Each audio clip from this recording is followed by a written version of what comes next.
Welcome everybody again to a new presentation, and in this presentation we're going to talk about another important topic which is related to our daily dental practice. And in this topic we are going to in this field we're going to talk about the some radiopacities which are seen on the radiographs, whether they are periapicals or OPGs. These radiographs, however, they are not related to dental origins, but they are really important for us as dentists, so that we can recognize them, and then we can inform our patients about these or diseases or entities or radiopaque entities, I would say, and then guide the patient to pursue a proper treatment.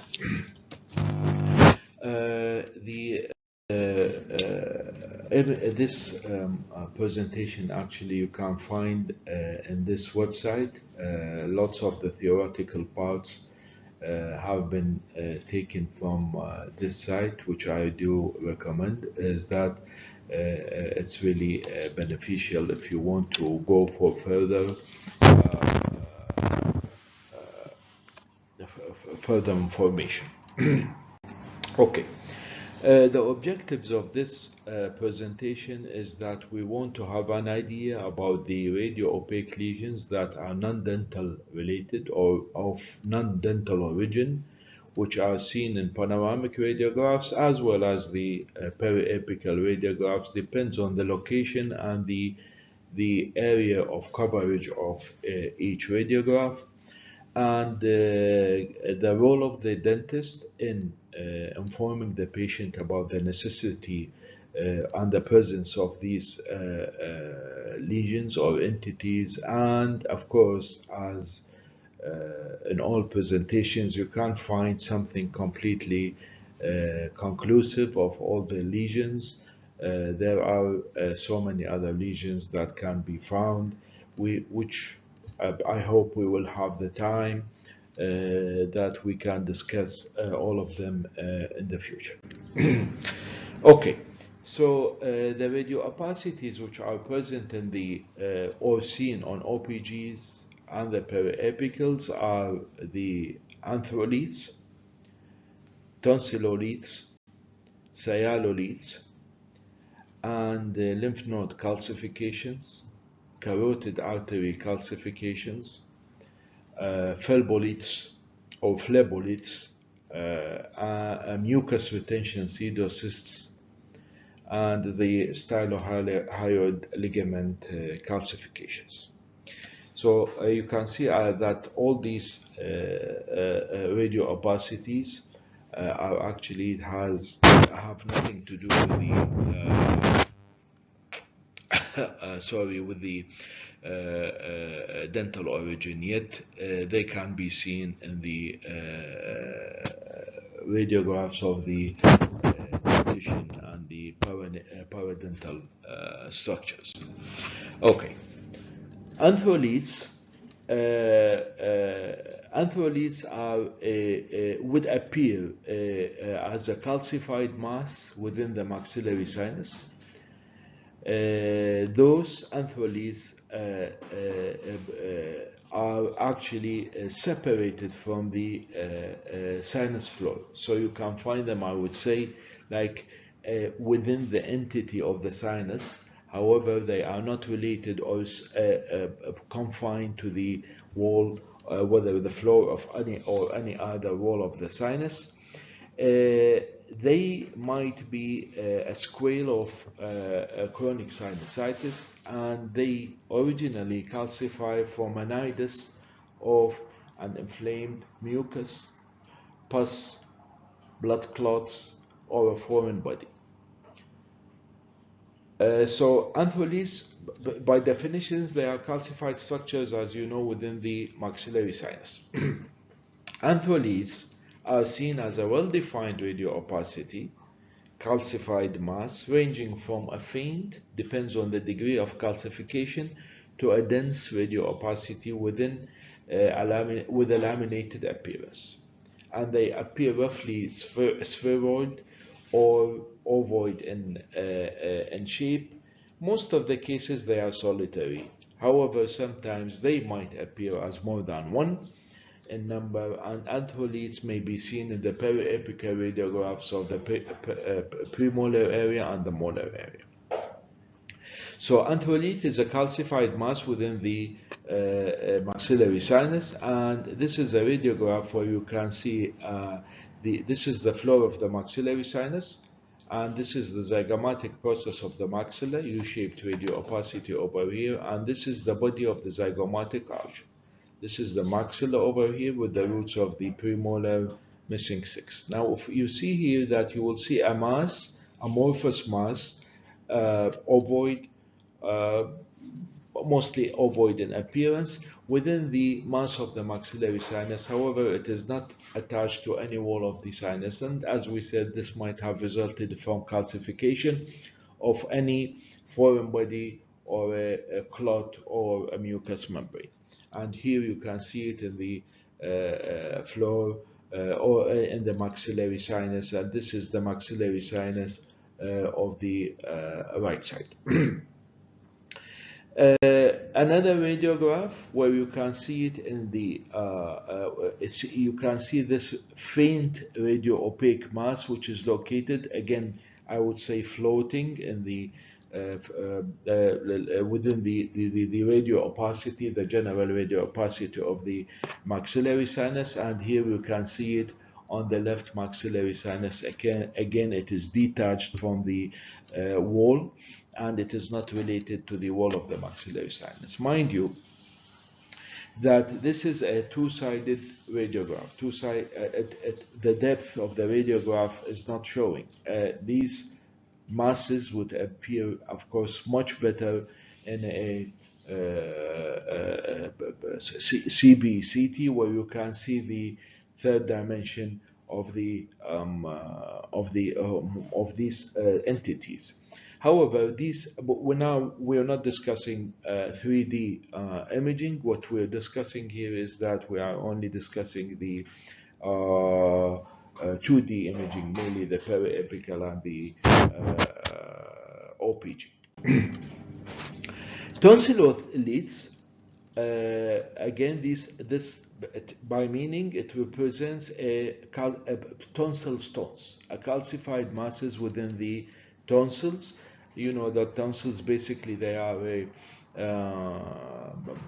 lymph nodes, and tonsilloliths are tonsil stones, which are clusters of calcifications that arise in the tonsillar crypts of the palatine tonsils. So they are formed within the tonsils, internal structures of the tonsil. Now, these calcifications are formed secondary to a condensed necrotic debris and bacteria that can be found in a wide population. However, you would expect these calcifications or tonsillar stones within older aged people, and they would appear as a single or multiple. Unlike the Sialoliths, these would appear more than one, and you can expect them either unilateral or bilateral, depends. If they would appear as a multiple, small, round, or irregularly shaped radio opacities. On the OPG, where they are mostly fine, because you cannot expect them to see, you unlikely to see them in the periapical radiographs. They are typically found superimposed. So it is not within the bone. Their images are superimposed on the middle ramus and located just posterior and inferior to the mandible, where you can see it in the region of the dorsal surface of the tongue. So you would expect them to see them in the images of the middle ramus, just over the posterior to the dorsum of the tongue, and the tonsilloliths may appear as unilateral, as we said, or bilateral, depends on which tonsil has been calcified. Here, this is a radiograph. I want you to concentrate. See, we can count them: 1, 2, 3, 4 on the left side, and we can find them also smaller entities. You can see them over here. You can see them on the ramus of the mandible, and then you can see them on the area. And this is the typical location of the tonsil. So a tonsil. So these are multiple bilateral tonsilloliths present on either tonsils, right and left. Now, another thing in the OPG is that, can you see those lines over here which are extending horizontal? This is unfortunately one of the drawbacks of the of the OPG. Now, this is the ghost image of the tonsil on the other side, and this one is the ghost image on the tonsilloliths on the other side. So, because they are out of the focal trough, and this, if you can go back to the presentation on the superimposed structures on the OPG, you will understand how these would appear. So you would see it on the ramus, posterior, and on the posterior surface of the dorsum of the tongue, and of the dorsal surface of the tongue, superimposing on the images of the mandible. Sialoliths. Sialoliths is the formation of a calcified mass within the salivary gland, that is the body of the gland, or its duct. The sialolith would arise from a calcium deposit, so they are basically calcified, that form around the nidus of infection, or not necessarily infection. It forms within the duct lumen, okay, and then it starts, especially in the mucus secreting salivary glands, where the possibility of calcium formation is more common. Now, the submandibular gland is most oftenly involved due to the upward and tortuous path of the submandibular gland, as well as its by nature of the thicker and the mucus secretion of the glands. On the OPG, and sometimes you can see them in other radiographs, like in the periapicals of the premolars or molars, you can see them in the occlusal views. So on the OPG, the sialoliths will present or will be seen as a well-defined radioopacity that ranges from a completely radiopaque to a mixed density in its appearance. And if it in the submandibular gland would have the appearance of an onion-like appearance, because, or laminated, because it forms in layers. So there is a small nidus of calcification, and there is a buildup of layers of these calcifications, so it gives you the typical onion-like appearance, or the laminated area. Sialoliths are normally spherical. However, they might be elongated in its appearance if it is formed inside the duct. And solitary sialoliths are seen most frequently. You don't see them in clusters or in multiple numbers. And multiple stones may be seen involving the parotid gland, which may have the appearance, or it mimics the calcification of a lymph nodes.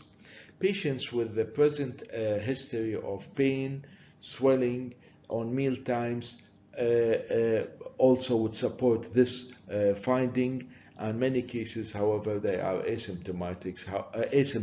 However, if they increase in size, they might block the canal and will be causing dystrophic changes in the canal that might need the complete excision of the canal. Now, this is an occlusal radiograph where you can see, this is, by the way, the image of the shadow of the tongue. This is the genial tubercle, and you will see a radio opacity that is located on the left side of the patient, and you will see it as a radio-opaque mass, which is it's seldom solid, quite solid, because it's not here and not completely calcified. And you can see here that there are two stones. This is the basic one, and this is the another addition of the calcification, because this will block the image of the block the passage of the of saliva, which leads to pooling of saliva and further calcification of this nidus. So it might be elongated in shape as the time progresses. Mind you that in this radiograph you can see the image. Otherwise, sometimes you will not be able to see them because they are still thick mucus. So they are not calcified enough to absorb the radiation. In cases like these, where there are symptoms related, like swelling of the canal and of the gland and meal times, or pain, it is recommended that you reduce the exposure time, so that the thick mucin, you give a chance for the thick mucin, which is not fully calcified into a Sialolith, to stop some of the X-ray, and it will then appear by the radiograph. So reduce the exposure like by half, so that the thick mucin might be seen. If you give full exposure or normal exposure for a thick mucin, the X-ray might bypass the thick mucus, and it will not be seen in the radiograph anymore. Another two combination, actually, a right angle technique. Here you will see it as if it is in the parotid duct, in the parotid in the sublingual gland. But actually, if you will see it here, you will see it is in a more advanced space or position. I would advise is that if you case like a case like this one, or you see it in the OPG, go and take another radiograph, another occlusal 90-degree radiograph, so that you would locate its buccomedial position. See here, you cannot locate exactly where the canal is located, whether it is located in a buccal position, that is in a lateral position, or in a medial position. If you would go for another radiograph which is perpendicular on it, then you will have the idea of the correct position of the Sialolith. Lymph node calcifications result from chronic inflammation. Mostly you will see it in cases like long-standing chronic inflammations, like in tuberculosis. Most commonly seen in patients with tuberculosis, fungal infections, sarcoidosis, systemic sclerosis, lymphoma treated with radiotherapy, and malignancies. These appear as radiopacities within a well-defined, and irregular borders in most of the cases. Lymph node calcifications will be described as lobulated or cauliflower appearance, with the internal structure demonstrating a varying degree of radioopacity. And here it is important to say that these radioopacities differ in their appearance according to the time in which the radiograph has been done. So if you leave it for a longer time, you would expect it to be more calcified, and vice versa. The calcification may involve a single node or a linear series of nodes, and in this case it will be described as a chaining. So you will see it like a chain of calcified structures appearing on the radiograph, and they are usually found near to the inferior and posterior borders of the mandible, and it might be superimposed on the mandible itself. Of course, the medical history is very important in this condition, so that you ask the patient of any long-standing chronic disease that might have cause the deposition or the calcification of the lymph nodes. Now, this radiograph, this OPG, you'll see a bilateral calcification. See this cauliflower appearance, irregular internal content, the mixed opaque radiolucent appearance of the content. However, the borders are clear, and you can see it here, over here, and you can see it also on the other side. So it is important. These we have to exclude, of course, the parotid gland calcifications. However, the history which is given by the patient would again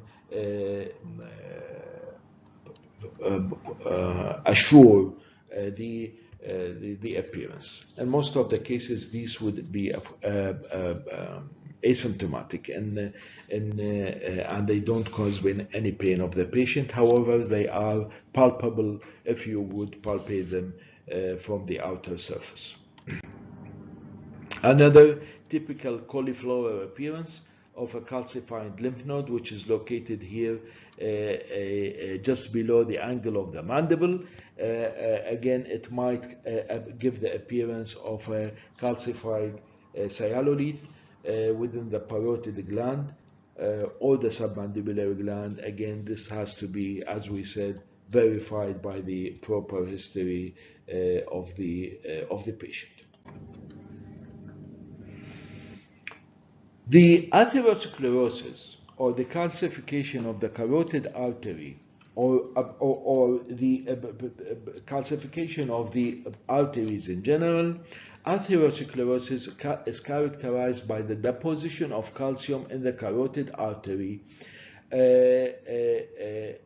like calcification plaques along the walls, the inner walls of the carotid artery. Calcifications may develop and would be seen in the OPG. And this is one of the important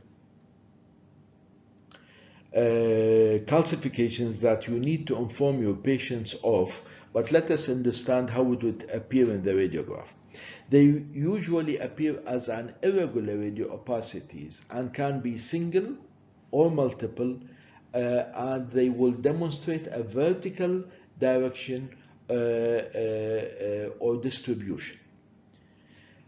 Typically, they would appear as the area of the carotid artery bifurcation. In the OPG, this will be exactly located between the cervical 3 and cervical 4, that is the vertebrae, which would be around 2.5 centimeters downwards from the angle of the mandible.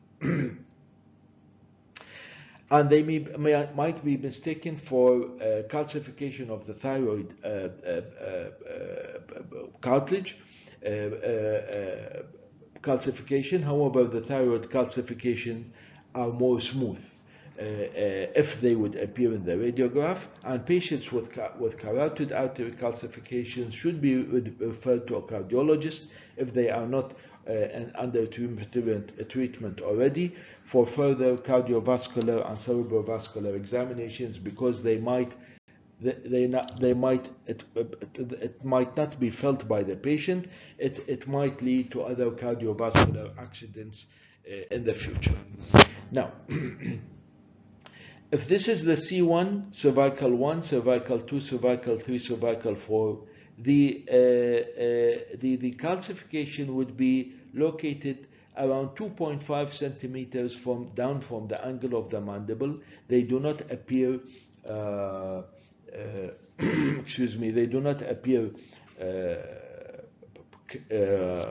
uniform. They are irregular, and you will see them as a mask of calcification. Depends on how much of the calcification has been formed inside the bifurcation of the carotid artery. Another demonstration, this is actually a reversed or a negative OPG. You will see them. This is C1, C2, C3, and you would expect them to see in the bifurcation area, in the bifurcation of the carotid. It could be unilateral, lateral, it could be bilateral, depends on how much of the formation is seen. As you can see them, you will again, it will be here very close to the cervical 3 vertebra. Sometimes it will be described as a tram line appearance if it will calcify within the inner walls of the carotid artery.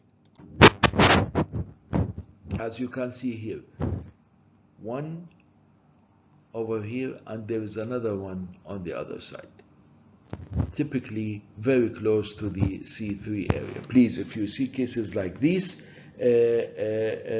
advise your patient to go for further or a cardiologist for further investigation. Phleboliths are calcified thrombus within the veins, and calcified thrombi are often associated with vascular malformation or hemangiomas, where there is a chance of stagnation and pooling of the blood. Now, they form due to the stagnation or disruption of normal blood flow within a vessel, which causes the mineralization of a thrombi into a calcified mass. Now, the calcification depends again whether you see it in the radiograph or not. It depends on when you have taken the radiograph and the degree of calcification, whether it can be detected by the X-ray or not. If they are calcified and calcified enough, they would appear oval or round in shape within a smooth periphery, and will often demonstrate a target-like appearance or bull's-eye appearance, laminated appearance consisting of an alternating layers of radiolucency and radio opacity. Unlike the calcification within the carotid artery, they will not appear as uniform or smooth periphery.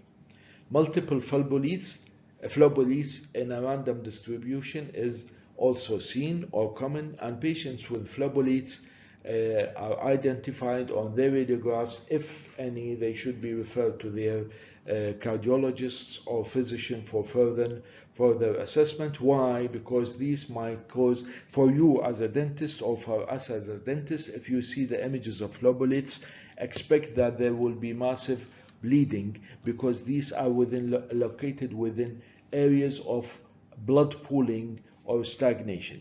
In cases like of biopsies or other surgical interventions within the area, take care of these structures. See, the Phleboliths will appear as round or oval appearance of radio opacities, and they will have a laminated structure, and they are always smooth because these have taken a long time to form. So they would appear as a target appearance, like a center point, and then with areas of calcification around. And this is typically seen in areas of hemangiomas, where there is a chance, as we said, of pooling and stagnation of blood. Another case where in the OPG and even in the periapicals of the posterior teeth, we would expect, or we would see a case which is completely incidental. You don't find it, it doesn't cause any complaint by the patient, and these are the mucus retention pseudocysts. This would occur due to the obstruction of a submucosal mucinous glands within the lining of the paranasal sinuses, within the lining of the walls of the maxillary sinuses or the paranasal sinuses. To us, we would see them in the maxillary sinus due to the position of the sinus within the periapicals and the OPG. This will lead to accumulation of fluid within the gland and beneath the sinus mucosa, and results in the swelling and the ballooning of the tissue. The radiographic appearance is typically described as a dome-shaped radiopacity along the floor of the sinus or any other wall of the sinus. The borders are well defined, always, because it's a fluid-filled cavity, and they have no effect on the surrounding structures, no destruction of the walls, no resorption of the surrounding area, and the borders of the involved sinus remain intact and without any expansion or displacement. And if the pseudocyst is superimposed on the roots of the maxillary molars, they will not have any effect on the PDL or the lamina dura, and the mucus retention cyst may also be evident on the, as we said, on the maxillary premolar and the molar areas. What do we do as a dentist? We do nothing. We just refer the patient to an ENT for further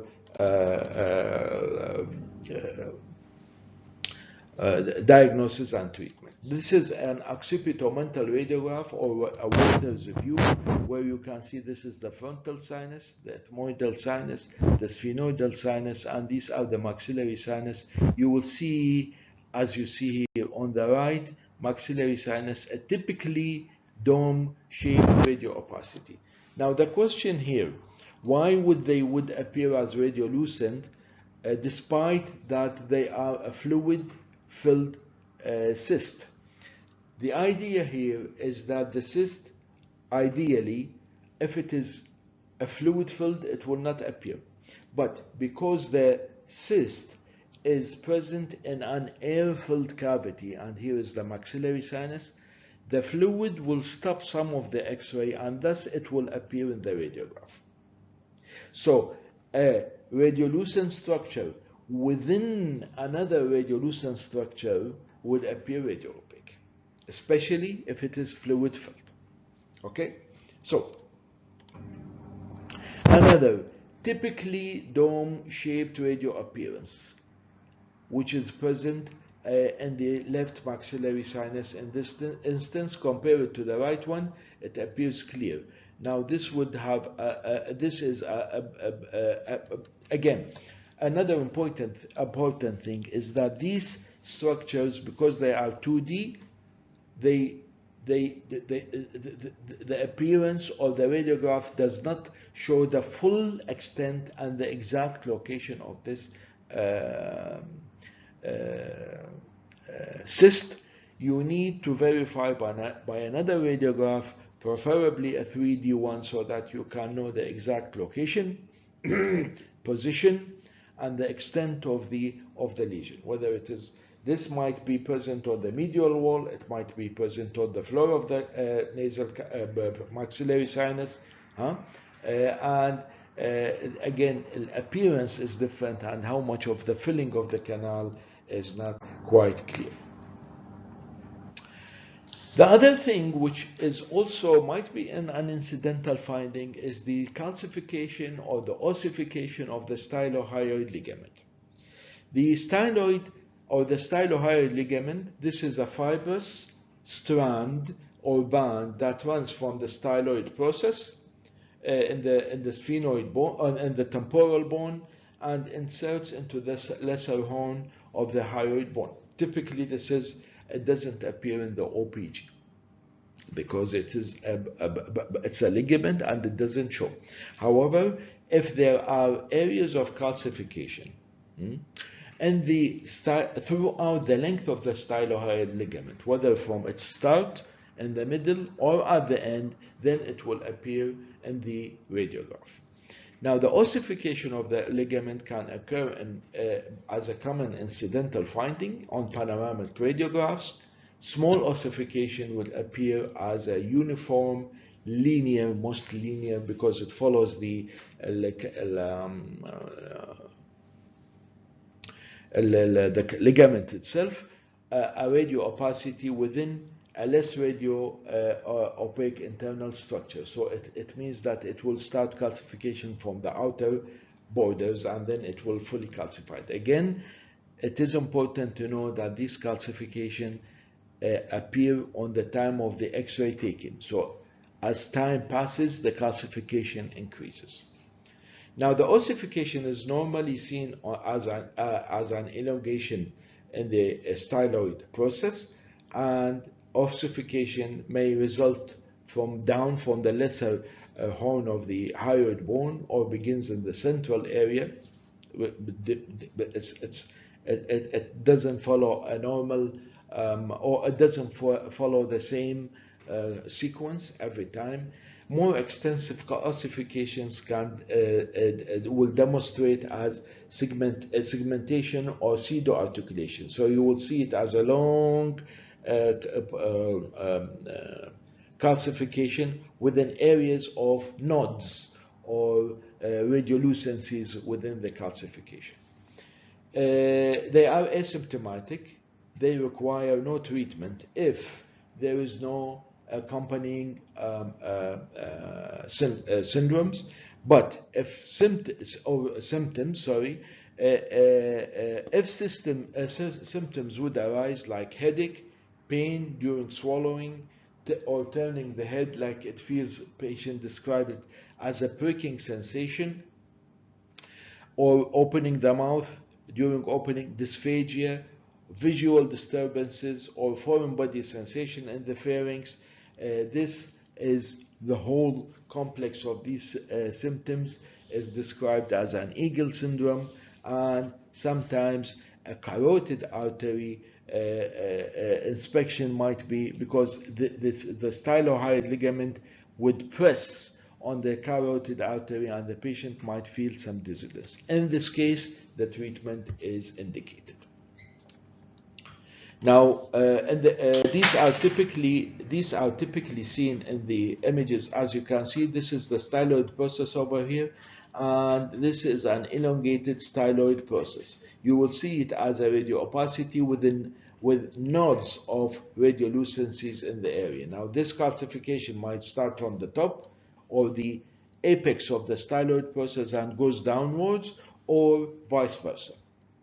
However, starting from the tip of this, from the styloid process is more common. Another case where you can see this is a normal styloid process, and this is the normal length of the styloid, and then you will see it as an elongation or a calcification of the styloid process. Another case here, which you can see it as bilateral. However, this worth saying is that you will see it as sometimes bilateral or